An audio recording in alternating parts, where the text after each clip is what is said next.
The black SUV screeched to a stop in the middle of the parking structure, tires biting concrete. Three masked men dragged Nora Caldwell from the back seat, a gun pressed hard against her temple. 15 million, one of them growled into the driver's phone, or she doesn't make it to morning. Nobody noticed the maintenance worker nearby. Nobody ever did. He was just a man with a mop and a faded gray uniform, somewhere between the shadows and the fluorescent lights, until his mop handle clattered to the floor, and in 3 movements, clean, precise, almost quiet, all 3 men were down. Nora stared at the man crouching over the last unconscious attacker. His hands were calloused, his uniform was faded. His eyes, for just 1 second, were the sharpest things in the room. When a forgotten soldier saves a powerful CEO, 2 people who built their lives around not needing anyone are forced to ask the question they've been avoiding for years. What happens when the wall you built to protect yourself becomes the cage you're trapped in?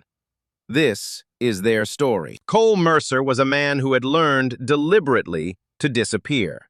Broad shoulders, calloused hands, eyes that moved across a room like they were cataloging exits. None of it showed if you weren't looking for it. At 40, he wore his gray maintenance uniform the way a soldier wears camouflage. Not with shame, with purpose. The hallways of Caldwell Clean Energy's downtown Austin headquarters gleamed under his maintenance cart's daily circuit. Cole pushed it through the lobby, past the glass conference rooms, past the executives who looked through him like he was part of the architecture. That was exactly how he needed it. 9 years in the 75th Ranger Regiment had left him with a particular set of instincts, and a particular kind of quiet that comes from surviving things most people never know happen. He checked locks twice every night. He scanned the street before entering their apartment. He always sat facing the door. Habits from another life. 4 years ago, he had walked away from that life when his wife Anna was diagnosed. Aggressive, fast-moving, the kind that gives you months instead of years. He stayed stateside through every treatment, every bad day, every quiet morning she had left. When she died, he folded his Ranger career into a box in the back of a closet and never opened it again. Lily was 5 years old.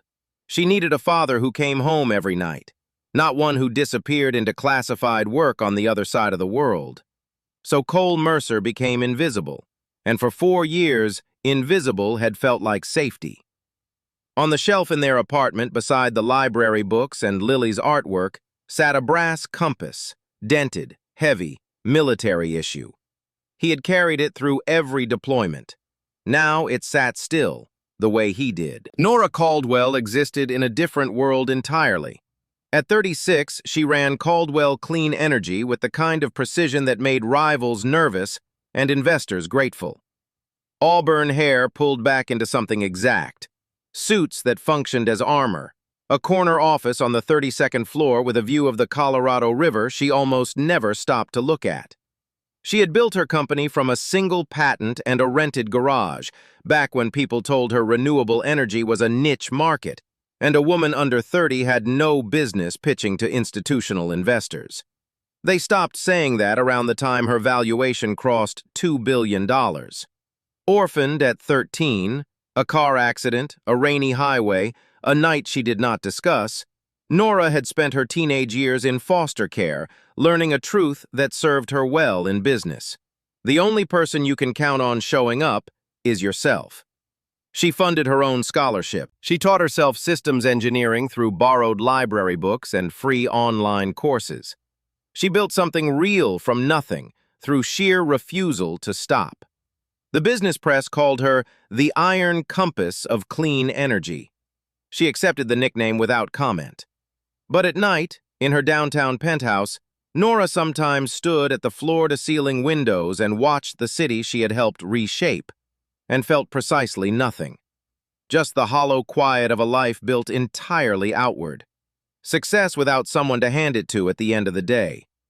The kidnapping was the 3rd serious threat in 2 months. It was a Thursday evening when Derek, her head of security, caught her as she packed her briefcase. Another credible threat, Ms. Caldwell. This one has specific timing and route details. Nora didn't look up. Increase the escort if you need to. I'm not postponing Houston. Derek shifted his weight. I really think we should consider... Derek. She looked up. Calm. Final. I didn't build this company by letting threats change my calendar. The office emptied around her as the evening deepened. Her assistant, Priya, had left dinner on the corner of the desk, untouched as usual. Nora worked through acquisition documents until nearly midnight, then took the elevator to the executive parking structure. Her footsteps echoed against the concrete. Her driver, Thomas, was waiting by the black sedan, the way he always was. She almost reached the car before she registered it. A smell, sharp and wrong, out of place. She turned. The cloth pressed against her face before she could react. She fought. Fingernails on door leather, shoulder against the frame. But the darkness was fast. She came back to consciousness, still in the structure, still in the sedan. 3 masked figures outside the windows, and Thomas on the pavement with his phone pressed to his ear, his face the color of chalk. 15 million, the lead figure said through the glass. Wire it to this account by 6 a.m. or she doesn't make it to morning. Nora's mind cleared the way it always did under pressure. Fast, clinical, precise. 3 men, armed, professional. These weren't opportunists. They had her schedule. They had neutralized her security. They had positioned themselves to control every angle. She was still calculating when the sound came. A mop handle hitting concrete. Clean, deliberate. She didn't see the first man go down. She saw the second reach for his weapon and find his arm twisted behind him at an angle that made him stop moving. The third spun. The maintenance worker was already past the gun. 3 men. Seconds. Nothing wasted. When the emergency lights came back on, Nora sat in the back of her car and watched the maintenance worker crouching over the last attacker, zip-tying his wrists with a cable tie from his own pocket, like this was a procedure he had performed 100 times before.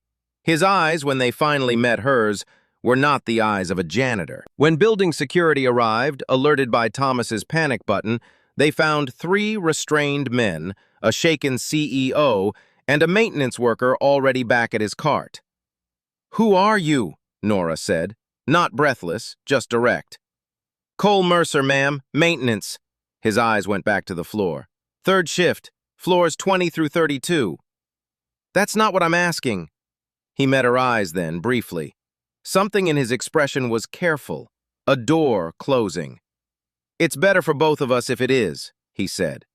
By the time Austin PD finished their report, Cole had slipped back into the ordinary machinery of the building. Nora watched the empty hallway where he'd been and felt something unfamiliar. The sensation of a question she couldn't leave alone. She was not built to leave questions alone. The next morning, Nora had the security footage pulled and reviewed it frame by frame. She watched Cole's movements twice, then a third time. The economy of motion. Nothing performed. The difference between someone who trained hard and someone who operated in conditions where mistakes were not survivable. "That's Ranger-level training," her new security consultant said, leaning over her shoulder. "Minimum. Could be Special Missions Unit." "And he's been cleaning our floors for how long?" Nora asked. 4 years, according to HR. Came through Allied facilities. Background check was standard. Criminal record, employment verification, nothing flagged. Nora tapped the desk.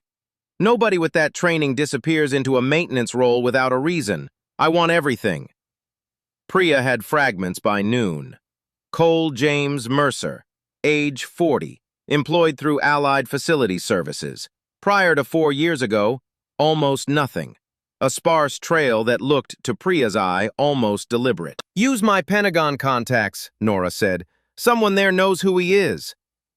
By late afternoon, she had enough to take to an old contact, a general who owed her a favor from a defense contract she'd facilitated 3 years prior. She drove to his liaison office that evening and didn't waste either of their time. "Cole Mercer was one of the most effective operators we've produced in 20 years, the general said. 75th Rangers, then selected for special operations. Led the Kessler compound extraction in 2019. 28 civilians, no casualties, no shots fired. We were developing him for top-tier command. A pause. Then his wife got sick. Nora stayed quiet. He requested stateside reassignment, spent every off hour at the hospital. When she died, he resigned his commission, didn't consult, didn't go private sector, just disappeared. Security firms were offering him six-figure retainers. He never returned a call, until he turned up cleaning offices in my building, Nora said. The general's expression shifted to something between respect and sadness. If Cole Mercer is mopping floors, Ms. Caldwell, it's because that's where he chose to be. I'd think carefully before trying to change that. She thought about it the whole drive home. Then she went to find him anyway. Cole spotted her the moment he stepped out of the employee exit, a still figure beside his battered F-150, arms folded. His posture shifted before he consciously registered it. Old muscle memory. Ms. Caldwell. Mr. Mercer. She let a beat pass. Or is it Sergeant Mercer? The records I found were a little incomplete. Not a muscle changed in his face. I'm just maintenance. You're a decorated ranger who neutralized 3 professional contractors in under 10 seconds. You're not just maintenance. The silence between them had weight. What do you want? He said. To offer you a job, head of executive security. The salary would change your life. No, thank you. He moved to step around her. She blocked him with words, not movement. You have skills people would pay $250,000 a year for. You're spending them on floor wax. Something moved behind his eyes. Not anger, something raw. Those skills came with a cost, he said quietly. I'm not paying it anymore. I have a daughter who needs her father home at night. Not deployed. Not making powerful enemies. Not attracting the kind of danger that follows men like I used to be. He met her eyes. My life doesn't need changing, Ms. Caldwell. I'm exactly where I chose to be. He got in the truck. She watched his taillights disappear and stood there a moment, genuinely thrown. In 15 years of business, she had never once offered that deal and not closed it.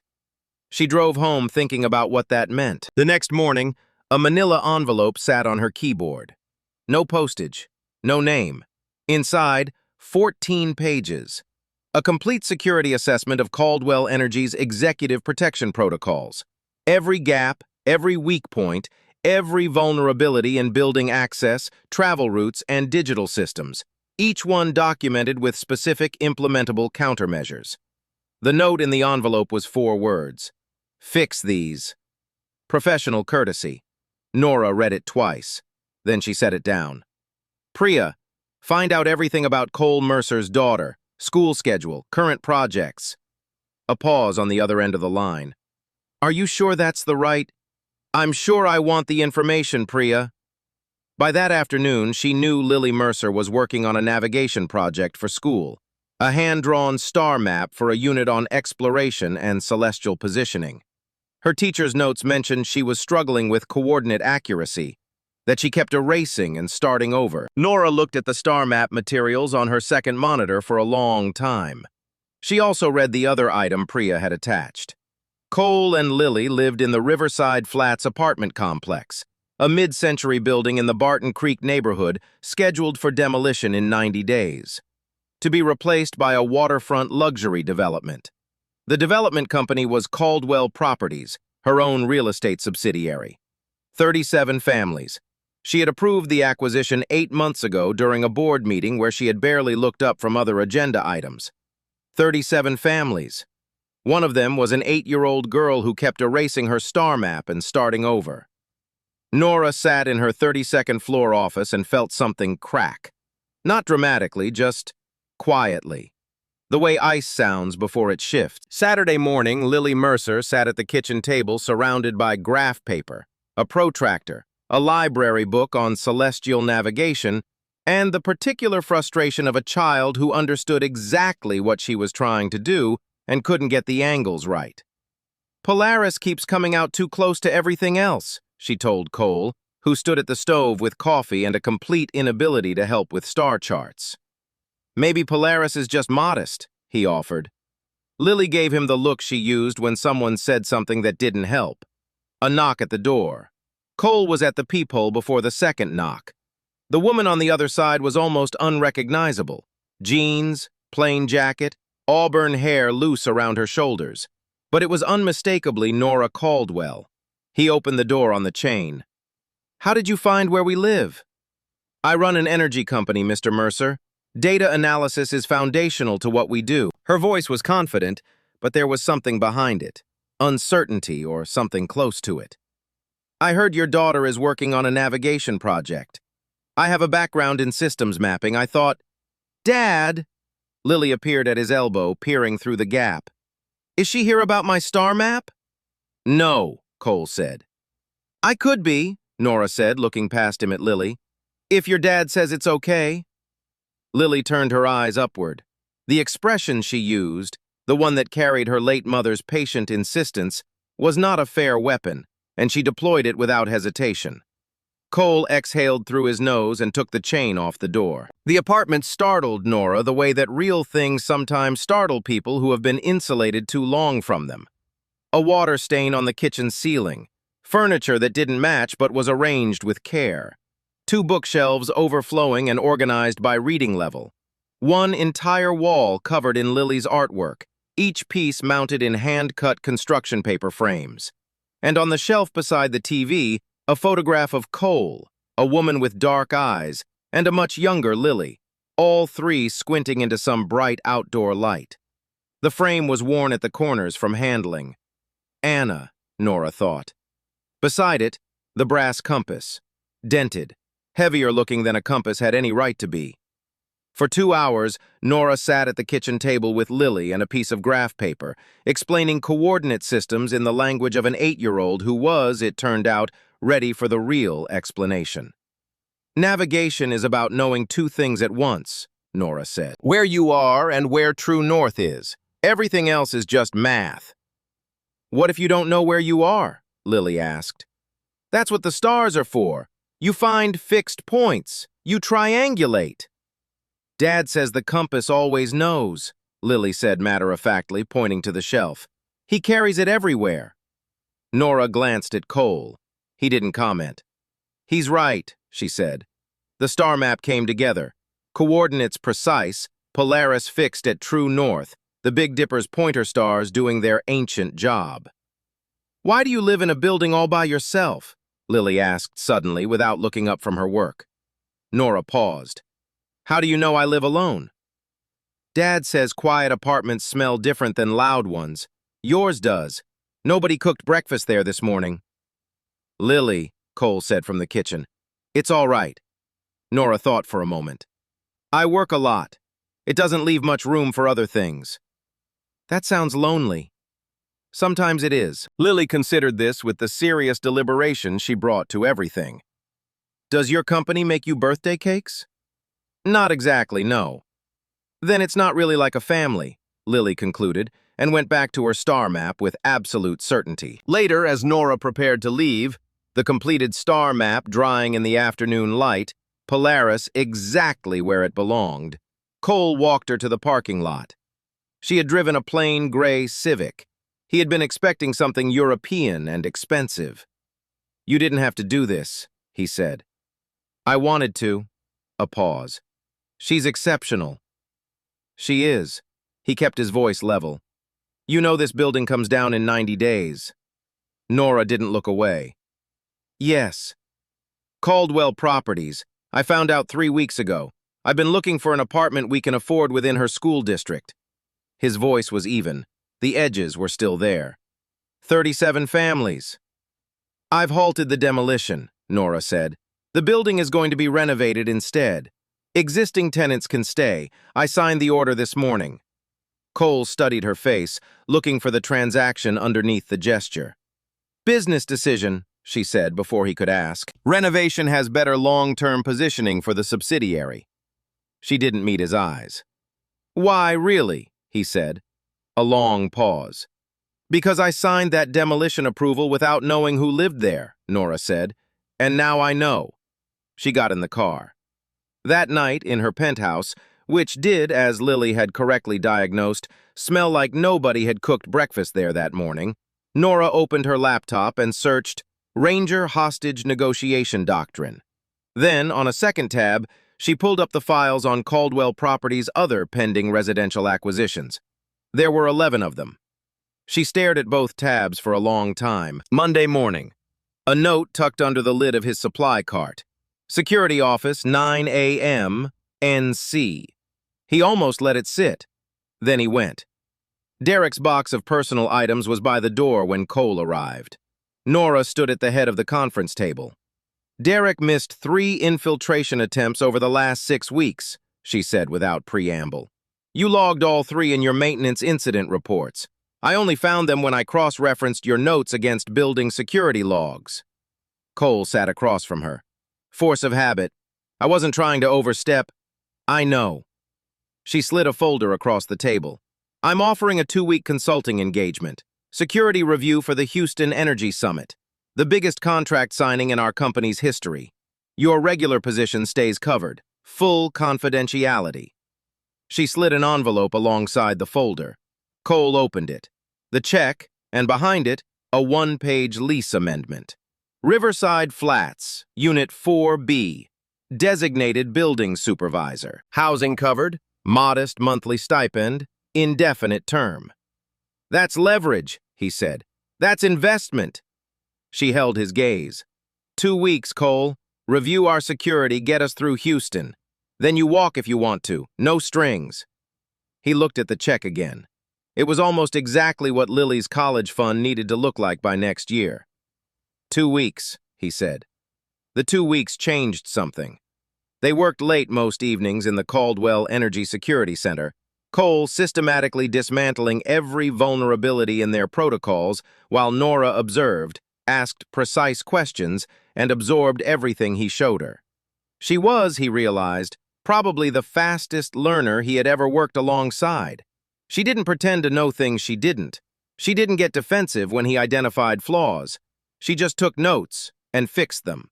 He learned she spoke 3 languages, that she had summited 2 mountains in Colorado on the same solo trip and called it a long weekend, that the Children's Hospital wing in South Austin had been anonymously funded for 4 years through a holding company that, if you traced it carefully enough, traced back to her.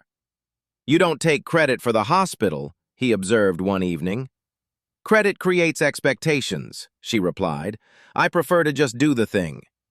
That's a remarkably humble philosophy for someone whose name is on a 30-story building. She almost smiled. That's branding. Different category.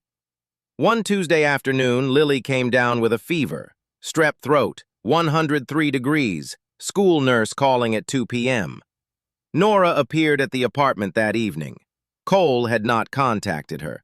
She brought medication from her private physician and groceries, and she sat with Lily while Cole showered for the first time in 17 hours.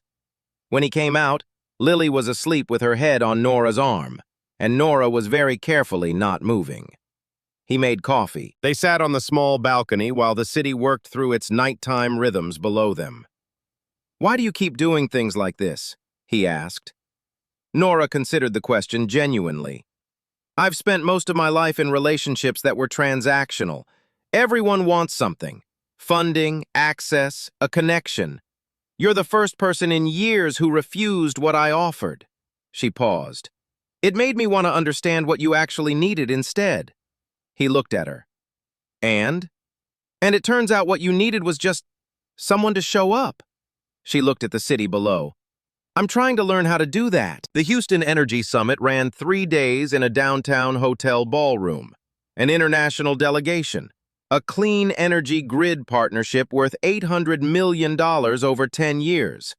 Cole worked the room invisibly. Earpiece, no badge, service staff uniform, while Nora was flawless at the table. He watched her deploy in quick succession 3 of the psychological de-escalation techniques he had walked her through the week prior. She adapted them to contract negotiations with an elegance that made him quietly proud in a way he hadn't expected to feel. 3rd concession in 2 hours, Nora said in his earpiece during a water break. Your manufactured time pressure suggestion worked. You executed it, he said. I just described it. Business negotiation and hostage situations, she replied. Structurally similar, fewer guns generally. Generally, he agreed. That evening, Nora invited Cole and Lily to the hotel's private reception floor for dinner. Lily stood at the window for 5 solid minutes with her nose almost touching the glass, identifying highway intersections by their shapes. Nora showed Cole the 6 books she had shipped for a 3-day trip. He noted this without judgment. Books were consistent when everything else wasn't, she said quietly, fingers moving along the spines. Foster care tends to produce readers.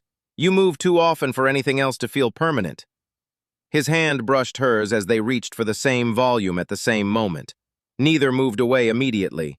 The moment held. Then Lily called from the other room and they found her in the kitchenette constructing dinner from minibar components. Flour from a travel baking kit.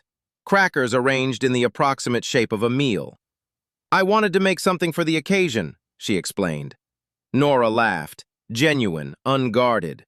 Cole realized he had never heard her make that sound before. The last time I attempted to cook, Nora told Lily seriously, I set off the fire suppression system in a conference room during a board presentation. Lily stared at her. What were you cooking? Toast. The 3 of them ordered room service and ate it at a hotel table, and it was, by some metric Cole couldn't name, the best meal he'd had in years. Afterward, in the hallway, Nora walked Cole to the elevator. The consulting engagement is technically over as of tonight, she said. I know. I want to offer you something permanent, not security work. She seemed to be choosing her words carefully. Strategic Operations Director, problem solving, risk analysis, organizational resilience, working directly with me, regular hours, no field work, salary that would take care of things. He was quiet. Cole. She said his name without any title. When you and Lily leave tomorrow, this floor is going to feel the way my penthouse always does. I'm not used to noticing that. I've decided that's relevant information. He looked at her for a long moment. I'll think about it, he said. The elevator doors closed. He got to the lobby. He stopped.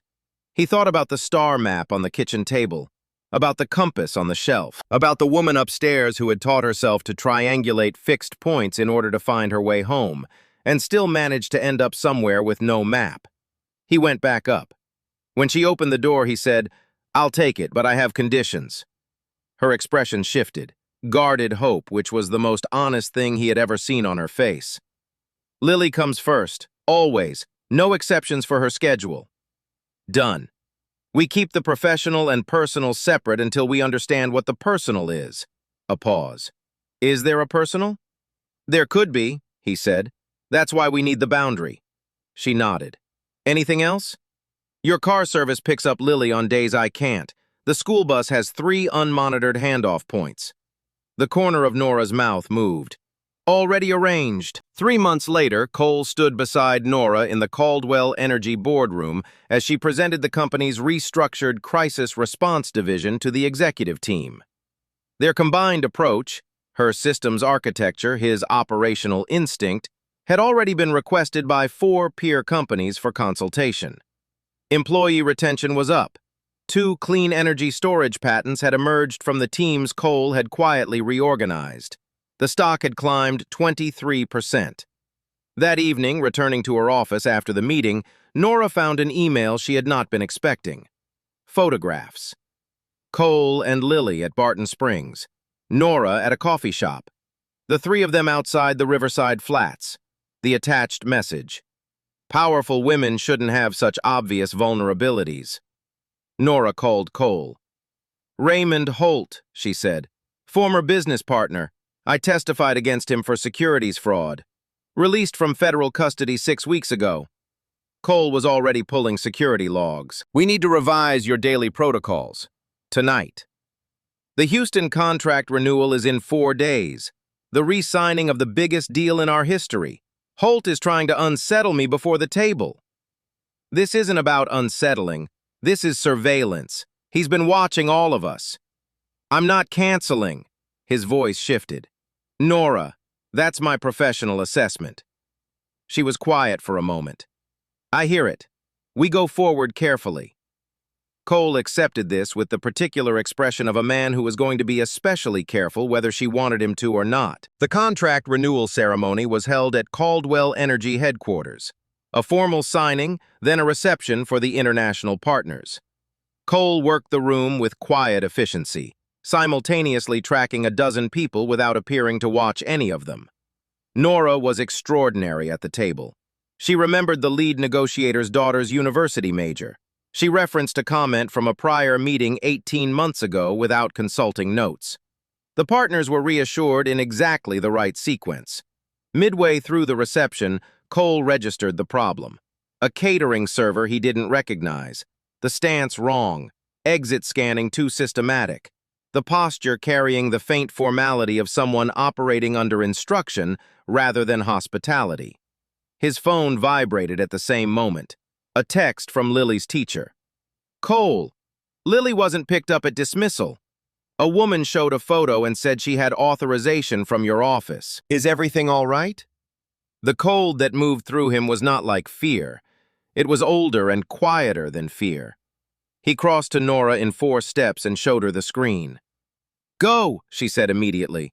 She was mid-sentence with the lead negotiator. She did not hesitate for even 1 second. Thomas will drive you. I'll finish. He was moving before she finished speaking. At Barton Creek Elementary, the teacher confirmed what he already knew. A woman. A photo of Lily. Authorization codes that were correct. Codes that had no business existing outside his direct contacts. His phone rang in the parking lot. Raymond Holt's voice. Unhurried. Deliberate.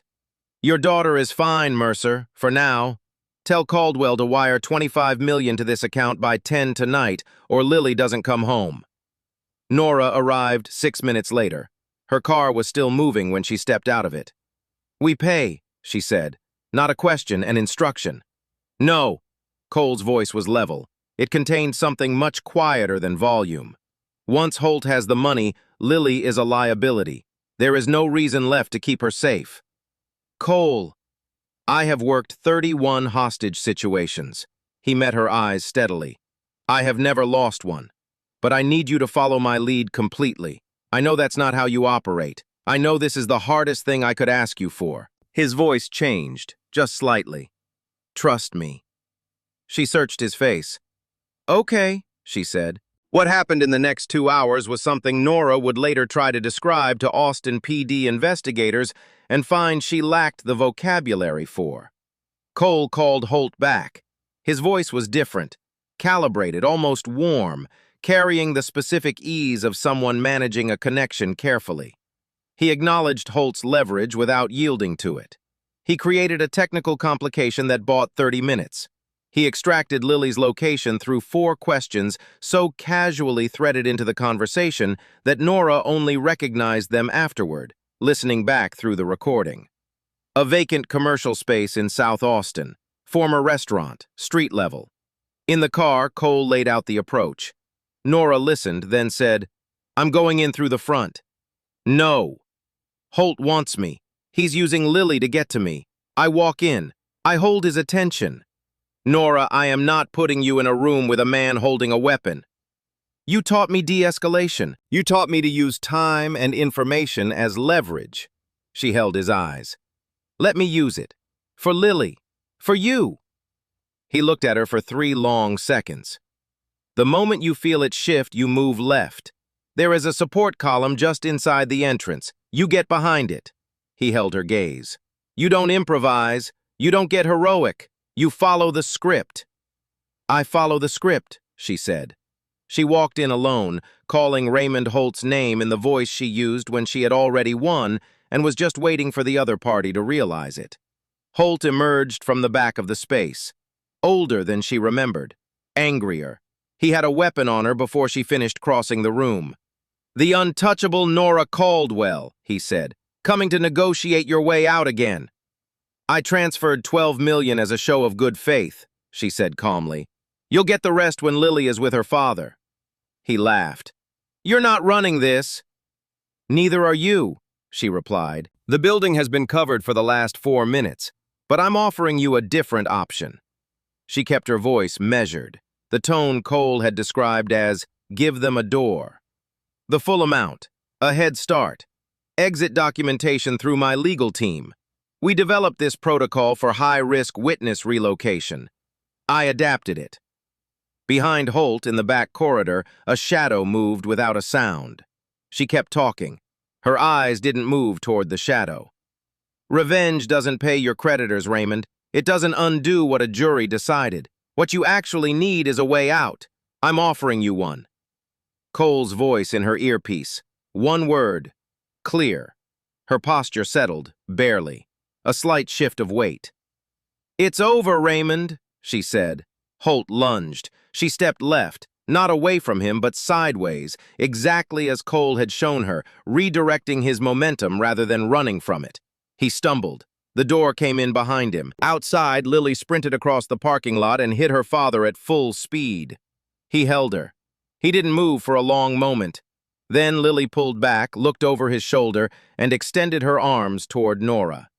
The three of them stood in a South Austin parking lot under a washed-out evening sky, and the tableau they made was nothing any of them had anticipated finding.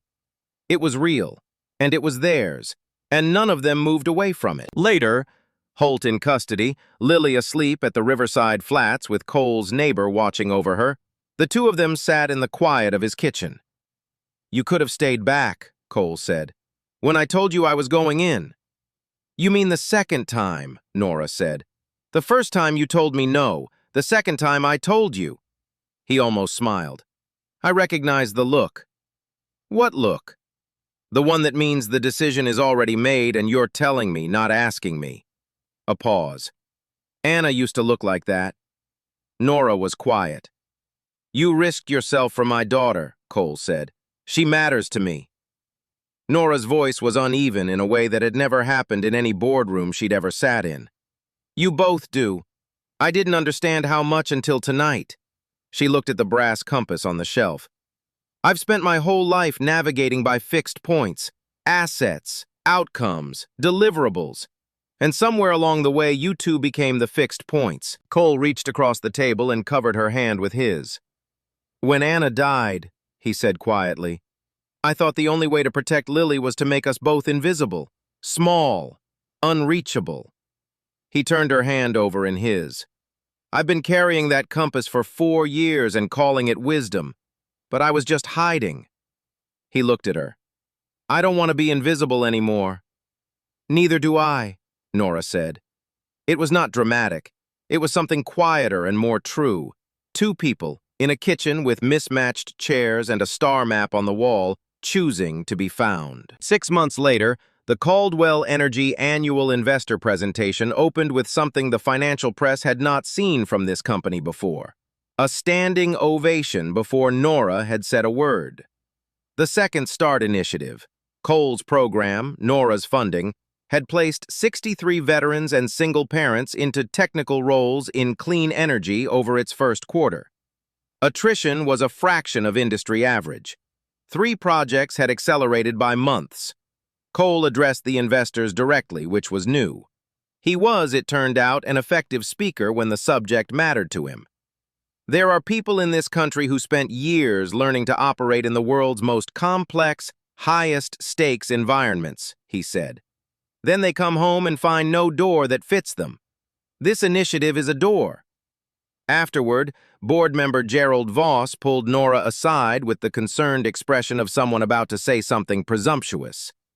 "The Mercer influence is notable. I've heard some concerns from institutional investors about the optics of a CEO and a former Ranger," Nora said pleasantly.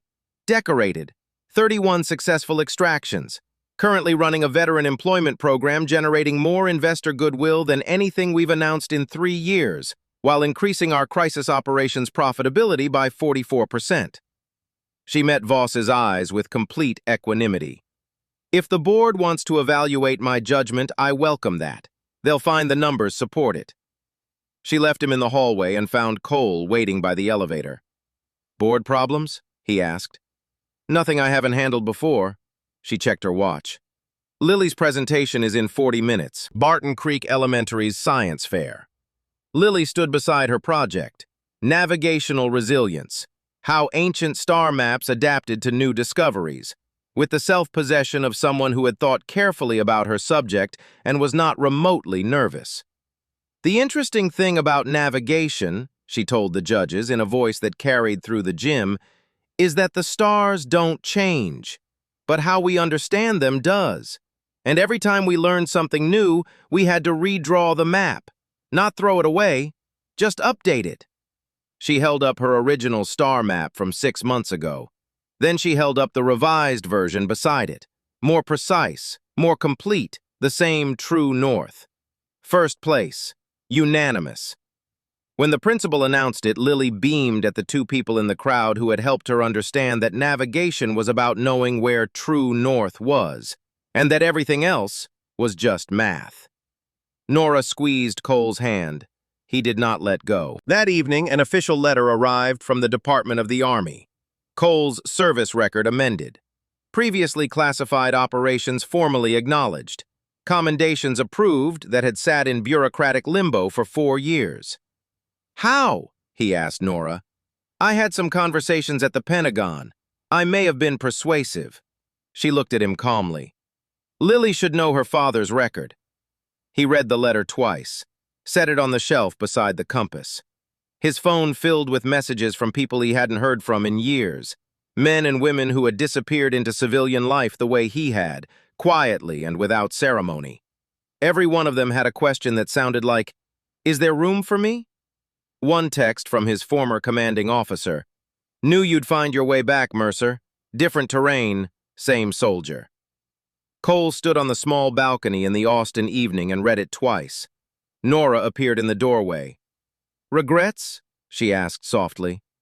"Gratitude," he said. He turned to her. "I spent 4 years believing that hiding who I was made us safer, that invisibility was protection." He shook his head. "It wasn't protection, it was just empty." She leaned against the doorframe. "The board questioned my judgment today. About us." "What did you tell them?" "That some investments don't show up on a quarterly report." She looked at him. "And that the only relevant metric is whether the decision was right." 1 year after a mop handle hit the floor of a parking structure and changed 2 lives. Lily's 9th birthday party. The renovated Riverside Flats apartment was nothing like it had been. Cole's building supervisor unit on the top floor was full of light and noise. 9 children from Lily's class had taken it over with the focused energy of a coordinated incursion. Lily's artwork still covered one wall, but there were photographs among the drawings now. New ones. Cole at a veterans program graduation, Nora at a mountain summit, Lily's voice coming through a walkie-talkie from base camp. All 3 of them on a state park trail, Lily navigating by hand-drawn star map, pointing them confidently toward true north. In the kitchen, Nora arranged candles on a birthday cake, her second attempt, the first having listed severely to the left. Cole wrapped his arms around her from behind, watching her place each candle with characteristic precision. "Better," he said. "I applied the structural triangulation principle," she said seriously. "Lily reminded me." She leaned back against him for a moment, the way people do when they are exactly where they belong. When Lily opened the last gift, a flat, framed document wrapped carefully, she went very still. She read it. Then she looked up. "It says you want to be my mom," she said.